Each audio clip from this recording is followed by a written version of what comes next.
Bueno, una vez más y un año más, 2023, participando de estas jornadas Estambulian Talks, que agradezco profundamente la invitación que me han hecho a estar con ustedes hoy aquí.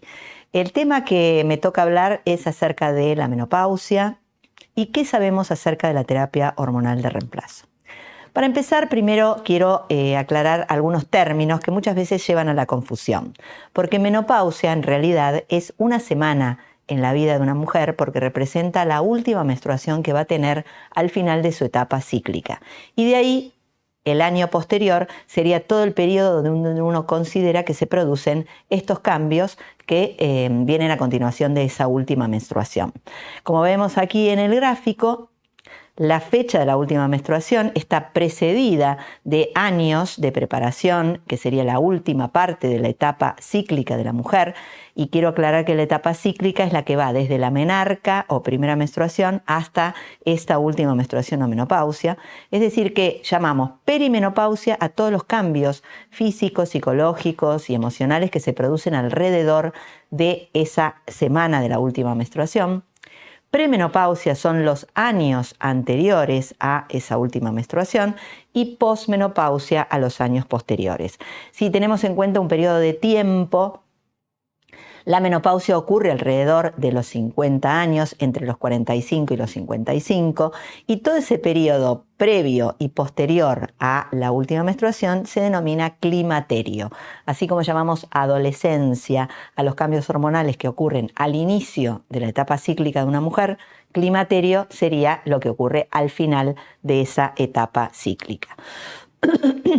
El hecho fundamental que marca el inicio de esta etapa nueva es el cese de la función gonadal, en este caso de las hormonas femeninas, el cese de la función ovárica.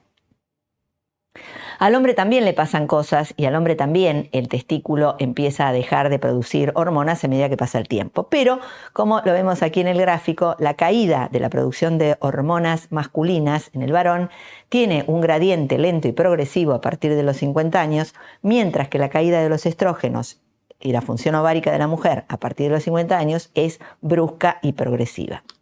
Entonces, obviamente, vamos a saber que el impacto que produce sobre nuestro cuerpo, nuestras emociones, nuestro estado mental de la caída brusca de las hormonas es un impacto bastante fuerte.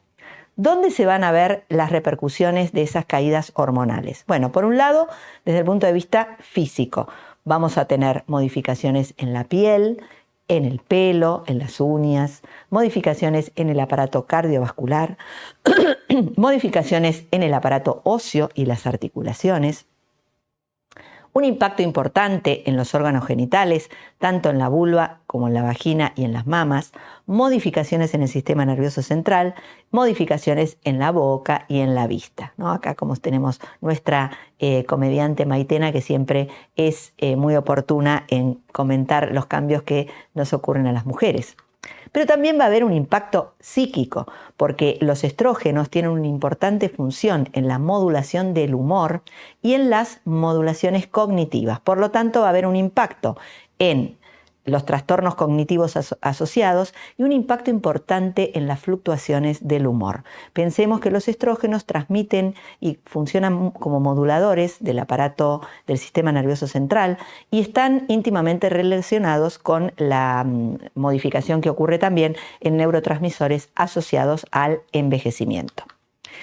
Y todo esto, por supuesto, va a impactar emocionalmente, donde las mujeres con estas modificaciones humorales y de estados de ánimos que van a ocurrir, pueden verse afectadas en su autoestima, pueden ver afectados sus vínculos, ya sea intrafamiliares, interpersonales y de pareja fundamentalmente. Y es muy importante que la mujer sepa cuáles son los cambios que le van a ocurrir para estar preparada a estas modificaciones. Por supuesto que también se va a ver afectada de una manera particular la esfera y el interés sexual, y va a aparecer, porque coincide generalmente en aquella mujer que ha tenido hijos y que ha desarrollado su proceso de crianza, generalmente esto coincide con la salida de los hijos de la casa, entonces pueden aparecer modificaciones emocionales comúnmente conocidas como el síndrome del nido vacío, que es qué hago yo ahora que se me fue toda mi función maternal y de crianza y me encuentro con esta nueva mujer. Los síntomas comunes que pueden aparecer asociados a la pérdida de la función ovárica y la caída de los estrógenos es que el primer impacto y lo primero que la mujer va a notar son modificaciones en sus ciclos menstruales, que pueden ser menos frecuentes, pueden ser alterados en el ritmo y en la cantidad hasta que finalmente desaparecen. Esto, por supuesto, también va a tener un impacto en el aparato cardiovascular, entonces puede haber fluctuaciones de la tensión arterial, puede haber palpitaciones que se sientan como una sensación en el pecho o en la garganta. Y lo más importante que aparece, no en todas las mujeres, pero que tiene una frecuencia muy alta, son los famosos sofocos, calores o bochornos, que son como oleadas de calor que se sienten físicamente y pueden acompañarse de sudoración y rubor en la cara y en el pecho. Estos sofocos generalmente son más frecuentes a la noche y por lo tanto pueden generar problemas de insomnio y trastornos que la despiertan a la mujer a la noche. Y esta cuestión de las fluctuaciones estrogénicas pueden hacerle a la mujer sentir que está rara, difícil, confusa, irritable. Más síntomas. Dijimos que a nivel de la esfera sexual hay cambios porque hay un impacto, que después vamos a hablar un poquito más en detalle, sobre los órganos que participan en la respuesta sexual. Por lo tanto, también puede haber una leve desinterés, baja de deseo sexual o modificaciones del vínculo en la relación de pareja. También es común lo que se llama la nube mental, la nube cerebral que hace que uno tenga olvidos frecuentes. Puede haber cefaleas. Los cambios de humor generalmente tienden a la irritabilidad, a la ansiedad. Es bastante común que se diga que las mujeres en general cuando están menstruando o cuando están menopáusicas se les usa ese calificativo como peyorativo y estigmatizador de sus estados de humor. Pero bueno, es entendible que las fluctuaciones hormonales también afectan el estado emocional y puedan hacer más manifiesto irritabilidad, depresión y ansiedad. También el impacto sobre los órganos genitales y la vejiga puede hacer que aparezcan escapes de orina y es muy importante tener en cuenta, y lo vamos a hablar en detalle, cómo trabajar el tema de la sequedad vaginal para evitar disfunciones sexuales y otro tipo de infecciones vaginales. Como ya dijimos antes, es común que aparezcan palpitaciones como consecuencia de modificaciones a nivel del endotelio vascular por la caída de los estrógenos. Algo muy importante que quiero destacar, que si la última menstruación o menopausia ocurre antes de los 40 años, eso ya es una patología y merece ser tratada siempre. Y es lo que nosotros llamamos menopausia precoz o falla ovárica temprana. ¿Por qué puede ocurrir? Por múltiples causas. Puede ser genética, puede ser debido a infecciones crónicas vaginales, puede ser debido a enfermedades autoinmunes, muchas veces ocurre como consecuencia de un tratamiento oncológico o puede ser también causado por una cirugía.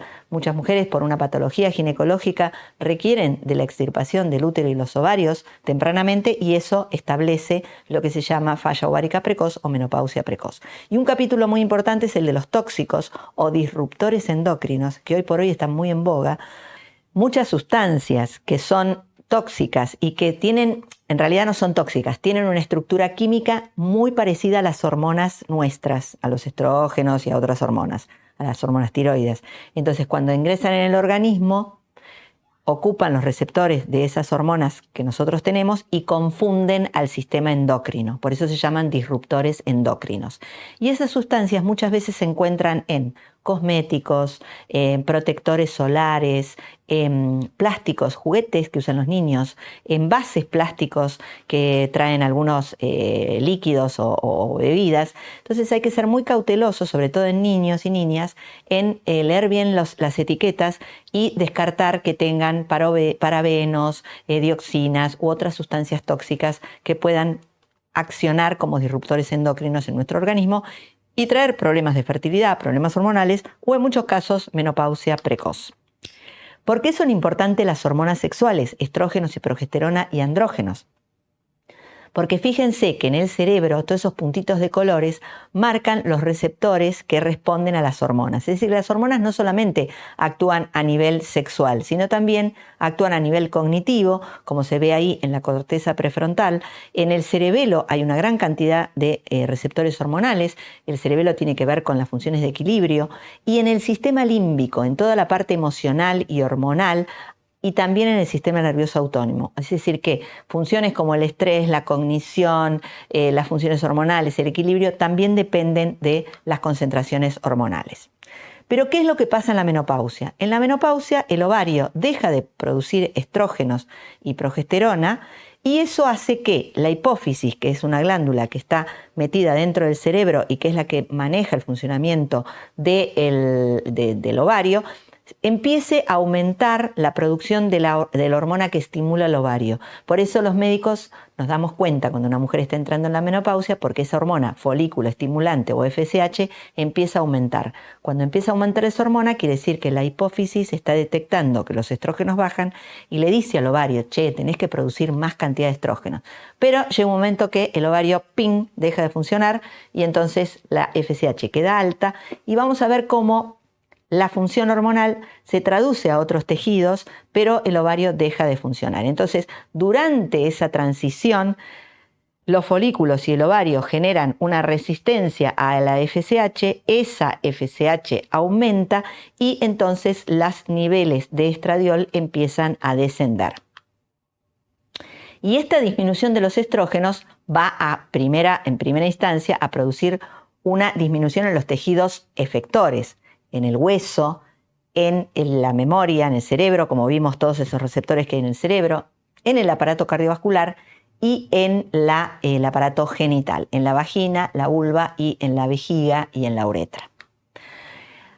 Paralelamente a esto que está pasando desde el punto de vista hormonal, una mujer que entra en la menopausia en la edad habitual, que son los peri 50 años, se tiene que enfrentar a otras cosas, como es el retiro laboral, el temor a enfermarse y básicamente el temor al envejecimiento, que hoy por hoy y en las condiciones socioculturales en las que vivimos las mujeres occidentales, esa presión genera un impacto muy fuerte. Hace poco tuve la oportunidad de participar de un documental que ya lo vamos a ver en distintos lugares porque ahora está circulando en festivales sobre la menopausia y tuve la oportunidad de compartir con una mujer medicina, con una mujer que pertenece a culturas ancestrales, indígenas de nuestro país, donde, por ejemplo, para ellas no existe la menopausia. Es decir, la última menstruación pasa, como le pasa a cualquier persona biológica, pero no lo viven como impacto, al contrario. Dejar de menstruar las convierte en mujeres medicina, mujeres sabias, que van a ser las que asesoren a las más jóvenes. Entonces, todo depresión, este temor a la vejez, esta sobrecarga que tenemos las mujeres occidentales, ellas no las tienen. Entonces, fíjense cómo es tan importante que la mujer maneje información y sepa a qué se va a enfrentar para no tener un impacto tan fuerte en la transición hacia la etapa postcíclica. Y de hecho también entender que muchas veces se medicaliza la menopausia como si fuera un problema de salud y hay como una suerte de presión de no envejecer y que todo quede perfecto, divino, y ahí es donde vamos a discutir en el final de la charla cuándo sí y cuándo no utilizar las hormonas para tratamiento. Esto lo traigo de mi consultorio, ¿no? Porque las mujeres escuchan de sus médicos cuando entran en la menopausia frases como estas, ¿no? Olvídate de tener relaciones porque tu vagina está muy delgadita, vos no servís más, sos una locomotora vieja, no sé lo que te pasa, pero tu vagina ya se cerró. Otra que dice, fui a mi control anual y cuando le dije que cumplí 50 años al médico, la cara del médico se transformó porque dijo, ahora empiezan los problemas. Hay como una suerte de jerarquización de la etapa postcíclica. De hecho, nuestro país es uno de los tantos países de Latinoamérica que no tienen políticas de salud para la mujer postcíclica. Si miramos los programas de prevención en salud, hay mucho hecho sobre la salud reproductiva, la salud sexual, el embarazo, el parto, la lactancia, el aborto. Pero de la atención de la mujer postcíclica no hay mucho, no se habla mucho. Así que celebro que Stambulian Talks introduzca este tema para llevar más conciencia a las mujeres.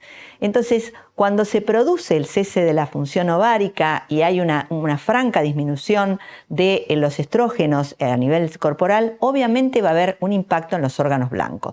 Y para nosotros como ginecólogos, nuestros órganos más importantes de cuidado van a ser el cerebro y el aparato genital, para que la mujer tenga una vida saludable sexualmente y pueda disfrutar del deseo y del placer. Los cardiólogos y los osteólogos se tendrán que dedicar al cuidado del hueso y a la salud cardiovascular. Pero fíjense que yo les dije en un momento que si bien los estrógenos bajan, no es que se muere la función estrogénica. Hay una conversión del lugar donde se sintetizan los estrógenos que lamentablemente tiene que ver con una reubicación del tejido adiposo. El tejido adiposo se convierte en una glándula endocrina nueva y, bueno, elige la ubicación de la pancita y la cadera para producir estrógenos, que los hace a partir de la transformación de sustancias como la testosterona y la androstenediona, que se transforman a nivel adiposo en estradiol y estrona, que son estrógenos que nos van a servir para mantener todas esas funciones tan importantes que vimos. Acá se enojan mucho las mujeres cuando yo les digo esto, pero bueno, hay un rollito que aparece, que es el rollito menopáusico, que hay que empezar a quererlo y tratarlo bien, porque es ahí donde el tejido va a producir estas hormonas.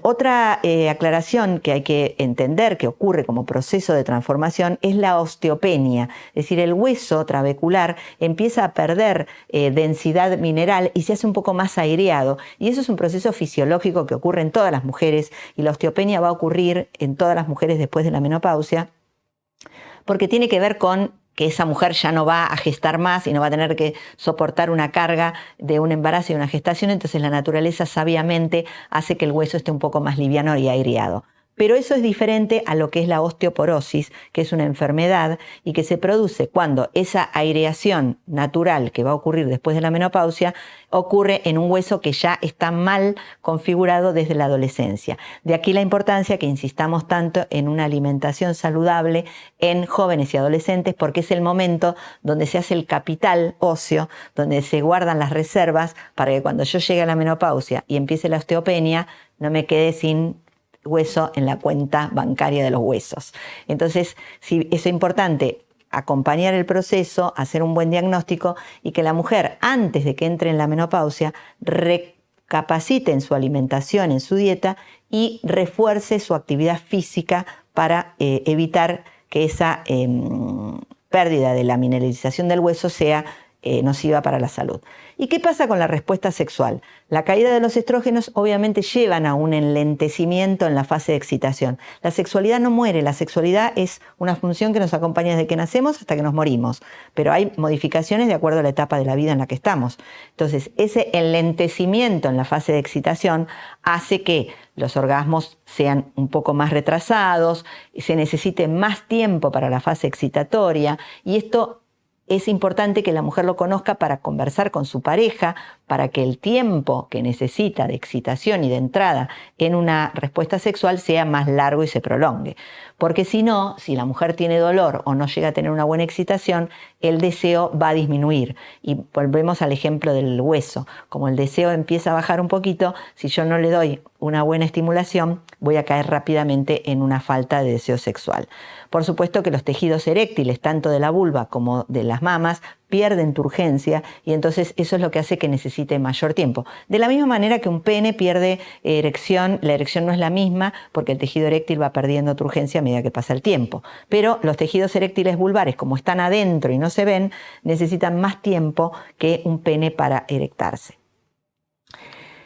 Esto lo traigo a repaso para marcar la diferencia entre lo que es la respuesta sexual de un varón y de una mujer, donde una mujer no tiene un deseo espontáneo como un varón. El varón por ahí tiene un deseo de tener sexo más rápidamente y antes de que tenga erección, y la mujer puede empezar a tener una erección de su tejido eréctil sin conciencia de su deseo, y el deseo aparece cuando en el encuentro de la intimidad sexual, esa mujer siente que los estímulos son de buena calidad, esa mujer percibe seguridad, confianza, tiene intimidad emocional y el contexto es agradable y satisfactorio. Si todo eso está dado, va a aparecer el deseo, va a aparecer la excitación, la respuesta va a ser satisfactoria, el final va a ser satisfactorio. Fíjense que en este modelo actual de Bateson de la respuesta sexual de la mujer no aparece el orgasmo, es decir, puede o no haber orgasmo, pero si la respuesta es satisfactoria va a haber ganas de volver a repetirlo.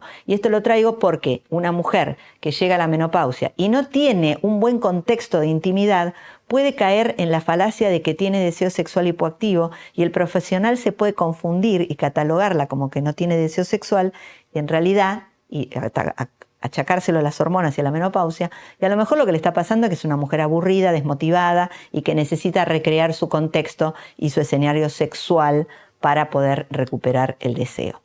Y este sí es el tópico más importante a tener en cuenta después de la menopausia, que es la sequedad vaginal. Porque la sequedad vaginal va a ocurrir en el 25% de las mujeres después del segundo año de la última menstruación y en el 85% de las mujeres después del 10º año de la última menstruación, por lo cual uno le tiene que prestar atención. Porque si yo no le presto atención a la sequedad vaginal, ese tejido eréctil que forma parte del clítoris y es el que forma parte de la plataforma excitatoria que ocurre en la vagina, no se va a mantener, se va a deteriorar, se va a resecar y eso va a generar dolor en las relaciones sexuales y el dolor es la primera causa de baja de deseo sexual. Fíjense que todo el tejido eréctil del clítoris está metido detrás de los labios menores, está rodeando la entrada de la vagina y de la uretra, por eso es tan importante que la mujer masajee sus tejidos eréctiles, los hidrate, los humecte y los mantenga en actividad para no tener dolores. Así como les mostré que en el cerebro hay un montón de receptores a estrógenos y progesterona, la vulva también tiene una gran cantidad, y la entrada de la vagina tiene una gran cantidad de receptores a estrógenos y progesterona. Por eso es tan importante suplementarlos, y acá empezamos a hablar de cuándo la terapia hormonal es importante, con estrógenos o andrógenos locales. ¿Por qué? Porque si yo no trabajo sobre esto va a haber sequedad vaginal, la sequedad vaginal va a traer disuria, porque el epitelio de la vejiga también comparte esos receptores hormonales, eso va a traer sangrado, eso va a traer dolor, eso va a traer cistitis, eso va a traer lo que se llama síndrome geniturinario de la posmenopausia y es un camino directo a la disfunción sexual. ¿Esto se puede prevenir? Sí, se puede prevenir y esto es el rol del ginecólogo. El médico de atención primaria o el ginecólogo es el que debe asesorar a la mujer para hacer tratamiento y prevención de la vulvovaginitis atrófica, porque esa sequedad vaginal y ese síndrome geniturinario y esa vulvovaginitis atrófica tienen un impacto muy negativo sobre la calidad de vida en general. A veces me dicen las mujeres, pero yo no tengo relaciones, no tengo pareja y no me importa. No, porque también puede tener cistitis, molestia, ardor y es sumamente incómodo y eso deteriora muchísimo la calidad de vida de la mujer. ¿Cuáles son las recomendaciones que damos en la práctica diaria y que están al alcance de todos, médicos, ginecólogos o no ginecólogos? Es, primera línea de tratamiento para evitar la sequedad vaginal son los humectantes vaginales. Un humectante, a diferencia de un lubricante, es un producto que tiene alguna sustancia que hace que la molécula de agua quede debajo del epitelio y promueva la humectación del tejido. Y eso, por ejemplo, una sustancia que hace eso es el ácido hialurónico. Es decir, la recomendación de humectantes que tienen ácido hialurónico, ácido láctico y alguna sustancia vegetal como la aloe vera son fundamentales para mantener la humectación vaginal. ¿Cómo lo tienen que usar? Todos los días. El humectante tiene que ser de uso diario y además usarlo durante las relaciones. Si pasado el periodo del humectante no responde o necesita una mayor medicación, le agrego la segunda línea de tratamiento que es la hormonoterapia local, como se hace con óvulos, con hormonas que las indica el ginecólogo. El promestriene, la prasterona, la DEA y la testosterona son hormonas que se pueden usar localmente y eso es potestad del ginecólogo. Por supuesto que tiene que haber una consejería con la mujer. Los tratamientos hormonales locales tienen muy poco impacto sistémico, así que hasta aquellas mujeres que han tenido cáncer de mama o están bajo tratamientos hormonales por cáncer pueden hacer uso supervisado de las hormonas locales. Y le agregamos el masaje vaginal, que es un procedimiento que debe hacer la mujer, sobre todo si no tiene actividad sexual, y que se hace con masajeadores vaginales. Estos son los tratamientos de elección para prevenir y para tratar las vulvovaginitis atróficas. ¿Qué pasa con la anticoncepción? ¿Hay que hacer anticoncepción en la perimenopausia? Sí, porque no sabemos en qué momento va a dejar de ovular y de ciclar. Así que esto también es importante conversarlo con la mujer en la en el tratamiento. Trabajar sobre los factores de riesgo que son modificables. Hay algunos que no son modificables, como la herencia y el paso del tiempo, pero hay otros que sí. Prevenir con una alimentación saludable y la actividad física, recordando que la enfermedad cardiovascular es la primera causa de muerte en la mujer después de la menopausia. Y muchas veces esto está subestimado por los médicos y por los pacientes. Y tener en cuenta que hay que tomarle la presión a todas las mujeres después de la menopausia porque es algo que puede aparecer como complicación de la pérdida de estrógenos, de la misma manera que otro tipo de enfermedades metabólicas. Por eso es tan importante mantener el peso y la alimentación saludable. Obviamente, ya esto lo habrán visto en montones de charlas, qué cosas hay que comer y qué cosas no hay que comer para mantener una alimentación saludable. Y desde el punto de vista de la actividad física es muy importante la combinación entre el impacto y lo cardio, impacto para mantener el hueso y lo cardio para favorecer el funcionamiento cardiovascular. Múltiples actividades que se pueden hacer por toda la vida, no tienen limitación de edad y que son saludables para mantener nuestra salud. Por supuesto que todas las terapias corporales que trabajen la integración cuerpo-mente, como el tai chi, el yoga, el qigong o la bioenergética, son muy importantes porque son las que van a mantener esta conexión cuerpo-mente. Acabo de escribir un libro que se llama Regreso a mí, donde hablo extensamente de cuáles son todos los cambios que van a ocurrir en la menopausia y cuáles son las formas de afrontarlo de manera saludable, sin intervenciones farmacológicas ni médicas y que están al alcance de todas las personas. Así que se los recomiendo. Y respecto a la terapia hormonal de reemplazo, bueno, ¿qué es la terapia hormonal de reemplazo y qué sabemos hoy? Ya vimos que las hormonas sexuales actúan en todos estos aparatos y sistemas, cerebro, corazón, hígado, aparato genital, y tienen una función muy importante para el funcionamiento de todos estos órganos. Las hormonas sexuales, estrógenos, o sea, los esteroides, estrógenos, progesterona y los andrógenos, como la testosterona, todas se producen a partir del colesterol. De la síntesis del colesterol muestro esto y retengan algunos nombres, como por ejemplo la pregnenolona, la androstenediona. Del colesterol a nivel suprarrenal y ovárico y testicular en el varón, se producen toda esta cadena de hormonas que terminan en las que van a impactar sobre los órganos blancos, como es la testosterona, el estradiol y la progesterona. En las mujeres, en el ovario, se producen los estrógenos y la progesterona. Los estrógenos vienen por esta vía de la pregnenolona, también derivada del colesterol, y los andrógenos, como la testosterona, que también los produce el ovario, vienen de una vía de la pregnenolona, androstenediona, testosterona. Cuando el ovario deja de funcionar, no es que yo dejo de tener estas hormonas, porque fíjense en el otro cuadro, la suprarrenal también produce andrógenos. Y si la suprarrenal produce andrógenos, los andrógenos pueden derivar a estrógenos, estradiol y estrona, en el tejido adiposo. Acuérdense la grasita del abdomen y de la cadera, que a partir de estos andrógenos suprarrenales pueden producir estrógenos necesarios para el funcionamiento cardiovascular y cognitivo. Pero, por supuesto, el porcentaje de secreción es mucho menor de la suprarrenal respecto a los ovarios. ¿Pero por qué les hablo de esto? Porque la terapia hormonal de reemplazo, como su nombre lo indica, es un tratamiento que sirve para evitar esos síntomas de la transición. Los más importantes que evitan son los vasomotores y el síndrome genitourinario. ¿Cuándo se indica el tratamiento hormonal de reemplazo y por cuánto tiempo? Y esto está escrito en todos los papers y está basado en todas las evidencias del mundo mundial. La terapia hormonal de reemplazo se está indicada para evitar los síntomas vasomotores y las molestias que tienen y para prevenir la osteoporosis en mujeres después de la menopausia, pero que tengan menos de 10 años de menopausia y no superen los 60 años.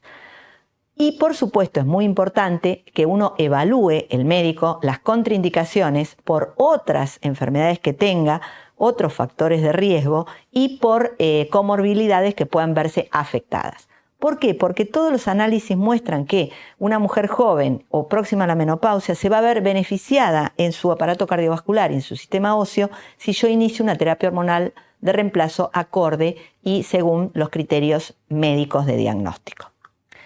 ¿Cuáles son las contraindicaciones? El cáncer de mama o de endometrio, un sangrado uterino anormal que no esté estudiado y no tenga diagnóstico, Una insuficiencia venosa complicada porque los estrógenos tienen riesgo, el riesgo más importante es el tromboembolismo, una insuficiencia hepática, la litiasis vesicular, el antecedente de trombofilias, el antecedente de factores o eventos tromboembólicos y las dislipemias. Es decir, todo esto el médico lo puede evaluar y esa va a ser una contraindicación para la terapia hormonal. ¿Cuáles son las hormonas que usamos? El estradiol, con sus variantes estrona y estriol, el que más usamos es el estradiol, la progesterona y la testosterona. Todos estos se llaman esteroides sexuales y, como vimos, derivan del colesterol. Y acá viene el capítulo actual, que es el de las hormonas bioidénticas. No sé de qué países nos estarán mirando, pero en nuestro país hay una gran proliferación de las llamadas hormonas bioidénticas.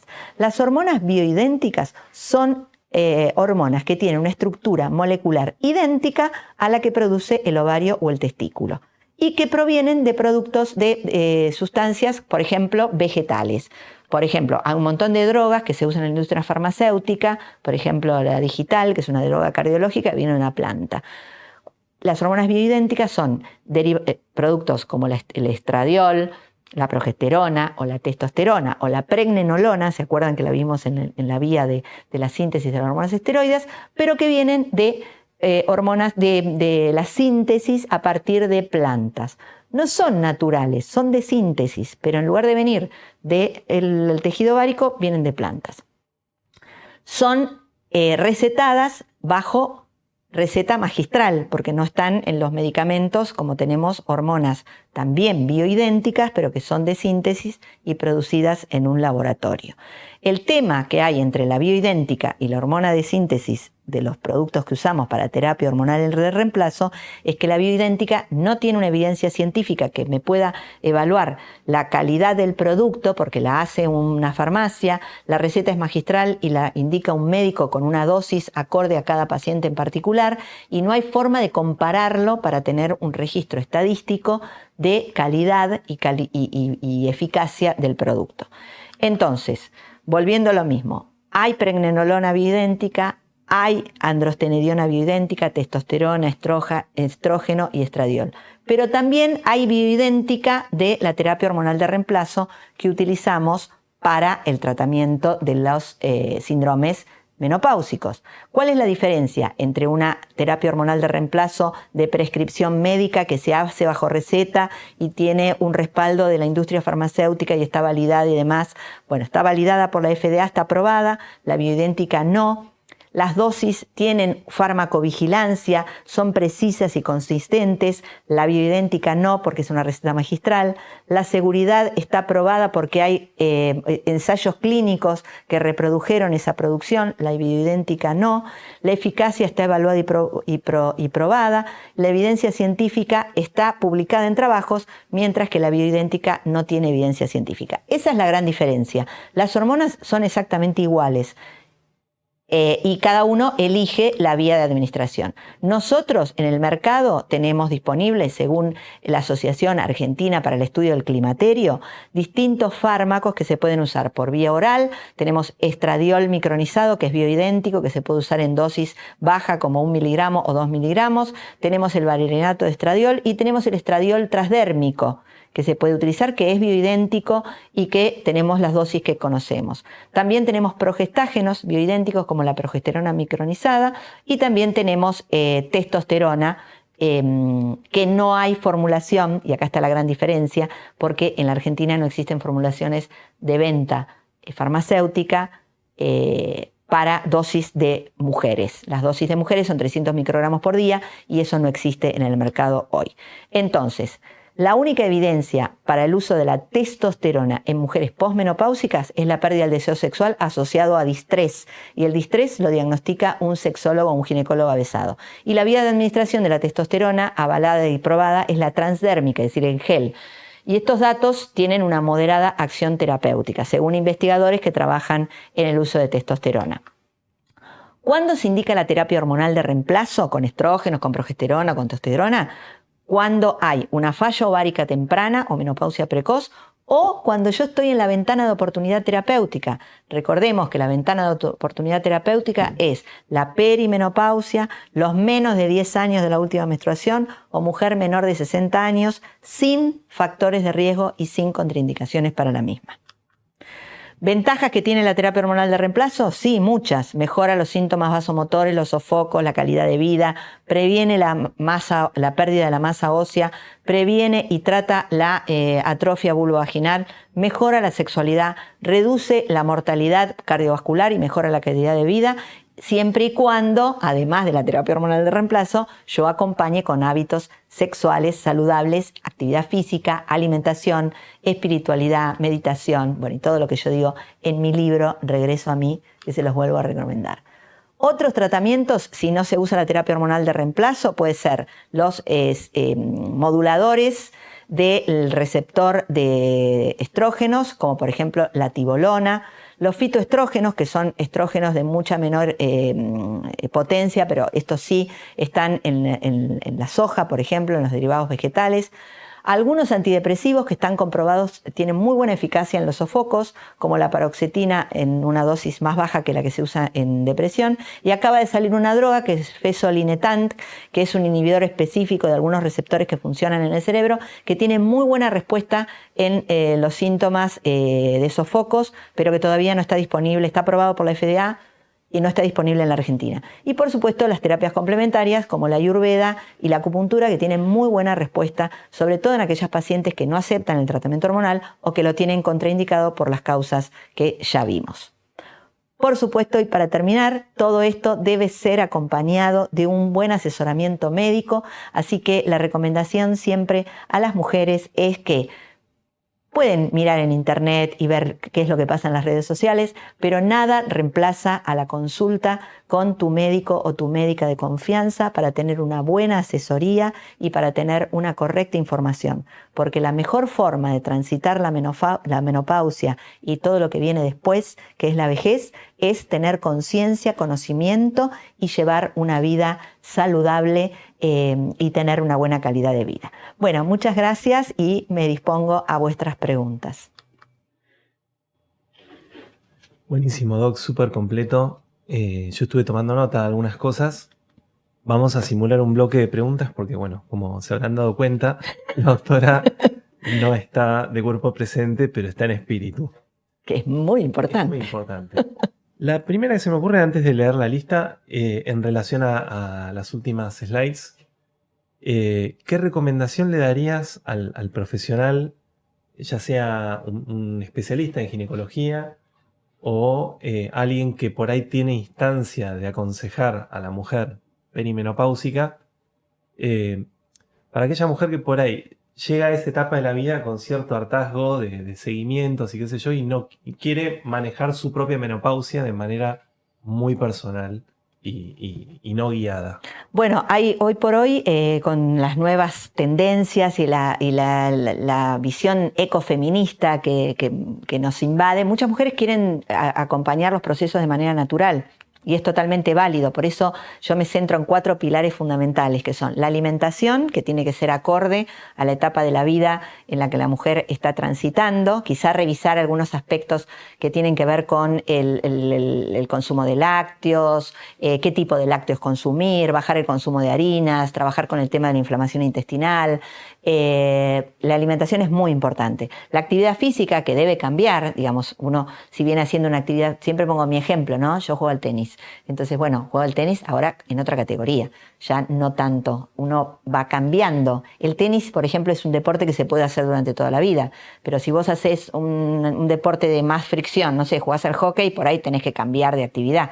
Si haces CrossFit, probablemente tengas que cambiar por otra modalidad. Bajar a funcional. Bajar a funcional, por ejemplo, donde es muy importante funcional, gracias que lo trajiste, ¿no? Porque ahí es donde se combina la fuerza con la actividad aeróbica.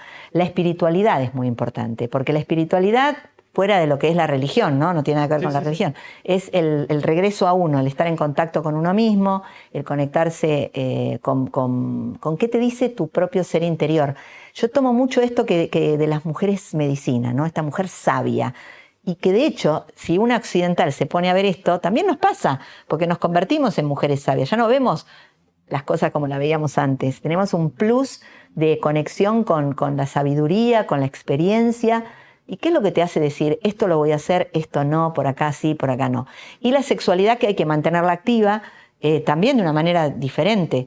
Si uno quiere seguir, es lo mismo que con el deporte, ¿no? Si vos querés seguir teniendo sexo como cuando tenías 20 años, obviamente la vida cambió y uno se tiene que ir adaptando a cuestiones que están más vinculadas al erotismo, al placer, a la comunicación con la persona con la que compartís tu sexualidad o a la conexión con uno mismo, si uno estuviera sola, ¿no? Creo que ahí, en esos 4 pilares, que es lo que yo hablo en el libro, se resume cómo uno puede afrontarlo. Y después hay cosas, no sé, plantas medicinales, medicinas complementarias que uno puede usar sin necesidad de ir yo lo que veo es que hay como una cosa así muy fuerte, que viene del sistema médico también hegemónico, ¿no? A la juventud eterna. Esto de que ponete pellets, ponete esto, lo otro, para usar la testosterona que te va a dar vigor, potencia, y vas a ser una mujer joven toda la vida. Sí, uno puede seguir siendo funcional con diferentes capacidades. Exactamente. En relación a eso te iba a preguntar si hay un cambio de espíritu de época en relación a la menopausia. Yo por lo menos en las presentaciones que dan varios de los profesionales que vienen acá, empiezan a tener más en cuenta la llamada edad de plata. Parece obvio. No, pero también hay que entenderlo cultural y evolutivamente. Sí. Vos pensás que hasta no hace muchos años atrás la mujer no vivía mucho tiempo después de la menopausia. Claro. Yo tengo una de las presentaciones que hablo de la sexualidad donde marco 70 años entre la aparición de la píldora anticonceptiva y la sexualidad hoy, ¿no? Es decir, antes la mujer se dedicaba a la casa, a criar los hijos y llegaba a los 50 años y ya era una vieja. Hoy la mujer ya no está tan ligada a la maternidad, está mucho más ligada a la productividad y después de los 50 años se abre una vida nueva. Son 30, 40 años de vida productiva. Entonces ahí creo que también cambió la mirada de lo que es la salud de la mujer. Todavía falta mucho, como lo dije en la charla, no hay programas de asistencia de la salud pública a la mujer poscíclica. Todo termina en la etapa reproductiva. Pues fíjate todos los programas de salud que hay en la etapa reproductiva de la mujer y muy poco en lo que es la poscíclica.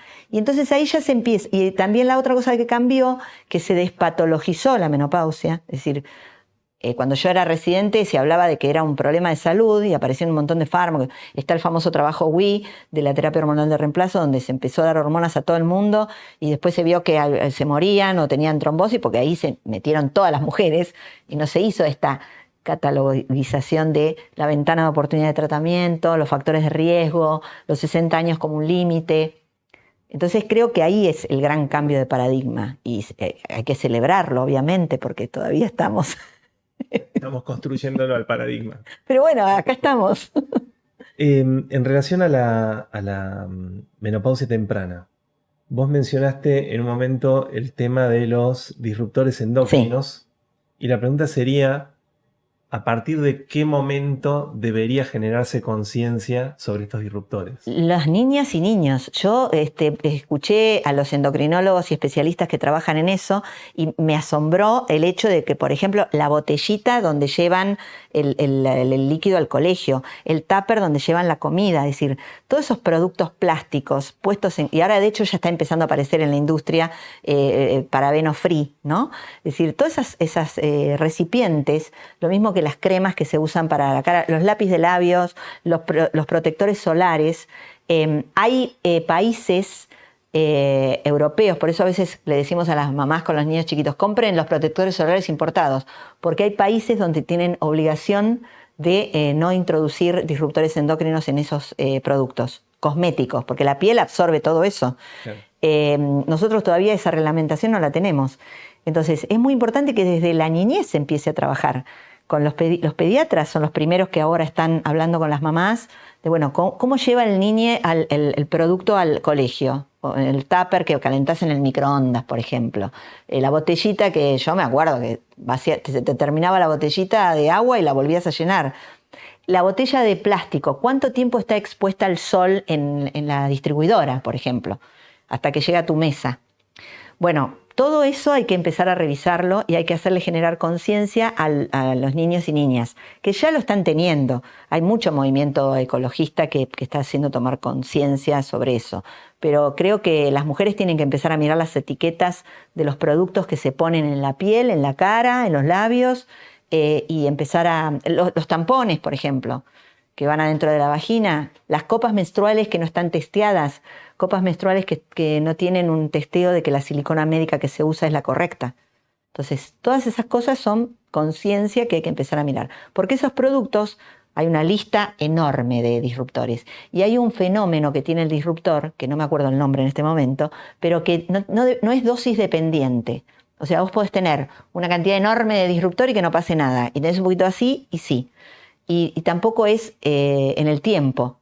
Podés No se acumula. no se acumula, o podés tener un contacto en un tiempo breve y ya tener un efecto en la sangre. Tiene un nombre esa función particular que tiene el disruptor endocrino. Y la verdad que es algo muy alarmante. Por eso, bueno, por ejemplo, con productos de gestión menstrual, hoy por hoy ginecólogos y ginecólogas estamos promocionando el uso de toallas de tela, primero porque no contaminan el planeta. Pensá que una toalla descartable tarda 500 años en destruirse. Reemplazar tampones por copas menstruales y que las copas sean de silicona médica aprobada.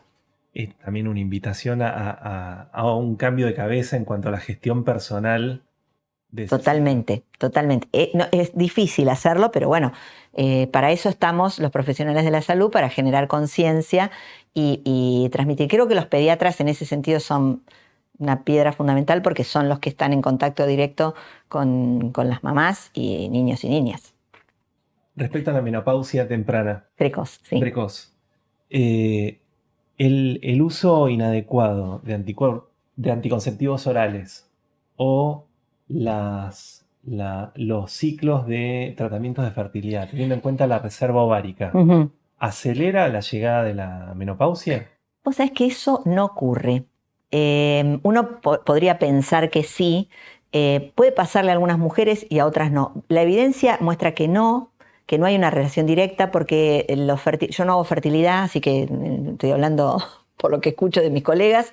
Aparentemente las estimulaciones que se hacen no tocarían la reserva porque toman otros folículos y es como que el ovario tiene una suerte de autoprotección. Entonces no se vería. Sí hay una fuerte impronta por ahí genética, hereditaria y de cosas del entorno. Yo creo que hay mucho en el tema de la menopausia precoz, que tratamos de llamarlo falla ovárica temprana, porque la palabra menopausia sigue teniendo mala prensa, ¿no? Sí. Parece que sos vieja. Y tiene mucho que ver el contexto, lo epigenético más que lo genético. Y epigenético, ahí entra en juego esto, los disruptores, las radiaciones, el entorno, el estrés, miles de cosas que en la calidad de vida de las mujeres impactan y mucho. Pero no, los anticonceptivos no, para nada. Al contrario, el anticonceptivo pondría en pausa el ovario y la reserva estaría protegida. Eso hay que sacarle el miedo. Bien. Bueno, vos habías mencionado que en realidad la menopausia es esa semana. Una semana en tu vida. Una semana en tu vida, una semana bisagra. Y la pregunta es en relación a... yo lo puse entre comillas como problemas, pero de esta especie de marea hormonal y cultural, de cambio, de caducidad, todos esos rótulos que van acompañados de algo que es orgánico, porque hay un cambio hormonal. Es biológico. Cambio cultural. ¿Qué es lo que pesa más? Yo creo que lo cultural pesa más porque, vuelvo a repetir, mujeres que no tienen la cultura de lo que pasa después de la menopausia no tienen síntomas. Vuelvo a repetir esto, que compartir con mujeres de culturas indígenas donde no existe, o sea, dejan de menstruar. No existe toda esta connotación sintomatológica. Por otro lado, quiero decir que en la mujer occidental, y donde nos incluimos nosotros, la transición a la menopausia no es agradable, no la quiero romantizar. O sea, por eso pongo esa ola, es un tsunami, te pasa un camión por encima. O sea, se sienten los cambios. Cuanto más, y lo que yo veo como médica de consulta, aquella mujer que está menos preparada, que no se espera, y la que está más puesta en el lugar de la productividad, esa mujer empresaria, líder, que está todo el tiempo activa y demás, a esa le pega peor que a cualquiera. A la activa. Sí, porque es como que no se la vio venir y le llegó, y entonces ahí creo que entran muy en juego todos estos factores culturales. Creo que es mucho más, por eso mi libro lo escribí para eso, para que la mujer tome conciencia y lo sepa antes. Hay mucho testimonio que he tomado, ¿no? Y hay muchas que dicen, cuando vienen con problemas, lo primero que aparece son las modificaciones en la menstruación, que empieza a ralearse. Me pasó a mí, cuando yo recuerdo tenía 48 años y empecé a tener un atraso menstrual y fui y me hice un dosaje de FSH y le vi alta y dije, ¿qué? ¿Qué me está pasando? ¿A mí? No, si yo soy re joven. Y uno diría, 48 años empezar a tener y te estás preparando. Es probable que dentro de 2 años dejes de menstruar y entres en el proceso. Claro. Bueno, ese impacto es tremendo, chicos. Yo no quiero romantizar la transición en la mujer urbana. Que por ahí a otra no le pasa, por eso creo que sí que tiene que ver. Hay un hecho biológico que es real y que existe. Y que en algún momento se siente en el cuerpo que vos dejás de menstruar. Por eso se toma ese año, ¿no? Es decir, última menstruación es 1 semana y el año sin menstruación. Todo eso es la menopausia. Claro. Porque vos podés tener una menstruación que no te vino y después a los 6 meses otra. Bueno, siempre tenés que contar de la última vez que tuviste una menstruación, esa última semana, y el año posterior sin menstruación. Todo eso es la menopausia. Y bueno, y sí, creo que culturalmente tiene mucho que ver. Y es nuevo, es moderno, porque te vuelvo a repetir, no sé, mi abuela vivió muchos años, pero en esa época las mujeres de 60 eran viejas. Claro. Bueno, en las series de los 80, Son de 10, por ejemplo, Caridad, que era la mujer que trabajaba en la casa, era una viejita de pelo cano, tenía 50 años, Bueno, la actriz. tal cual. Y no vivían mucho tiempo después. Entonces todo este proceso no se conocía. Y eso también descoloca al varón, descoloca al hombre, porque es como que hoy es muy interesante escuchar a los varones hoy de más de 50 años que están como medio descolocados. Porque ahora, hasta hace poco eran, bueno, sí, es una viejita, se queda en la casa y aparece la oferta de la mujer más joven. Ahora, la mujer de más de 50, hoy y después de la pandemia, hizo un despertar sexual impresionante. La mujer hoy, después de los 50 años, tenga o no tenga pareja, viene a la consulta y me pide asesoramiento para comprar un juguete sexual, para cómo recuperar su sexualidad, sin ningún problema. Entonces eso también hace cambiar dónde se para el varón. Porque al varón también le pasan cosas. Porque el varón también envejece. El varón también pierde la erección. El varón también se le distribuye la grasa en otro lugar. Y compite también contra ese cambio cultural. Totalmente. Recién estaba pensando en eso. Por ahí el próximo cambio debería ser a nivel empresario, esa necesidad de éxito, convertirla en otra cosa.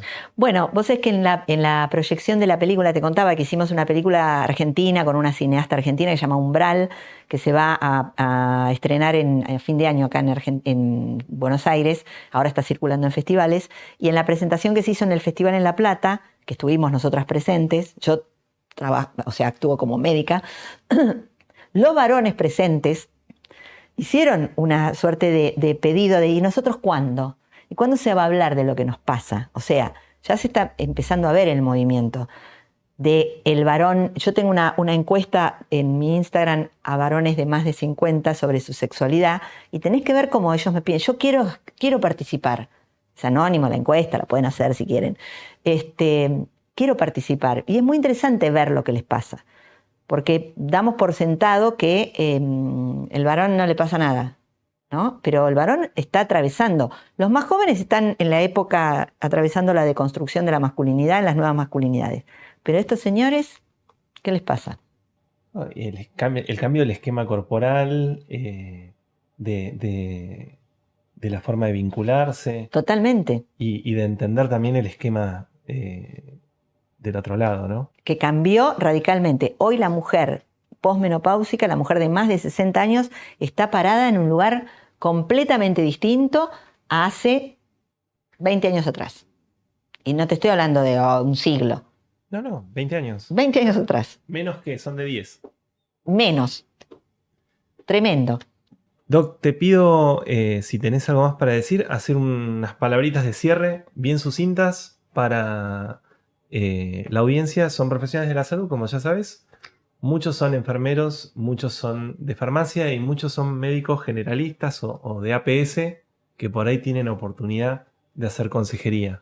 Bueno, lo más importante es empezar a salir. Yo la recomendación que les daría, no solamente para la menopausia, sino para cualquier etapa de la vida de las personas que nosotros acompañamos, primero empezar a hablar de consultante, porque es una persona activa en la consulta, y lo más importante es generar un espacio de encuentro empático, donde la entrevista sea motivacional y sea centrada en las demandas del consultante. Nosotros tenemos todo el saber, hoy no hay excusa para no saber porque la información está al alcance de todos, pero creo que lo más difícil, lo que más nos está costando a los profesionales es generar un espacio de empatía para entender y comprender lo que él o la consultante nos traen a la consulta. La menopausia no es una enfermedad, es una etapa de la vida.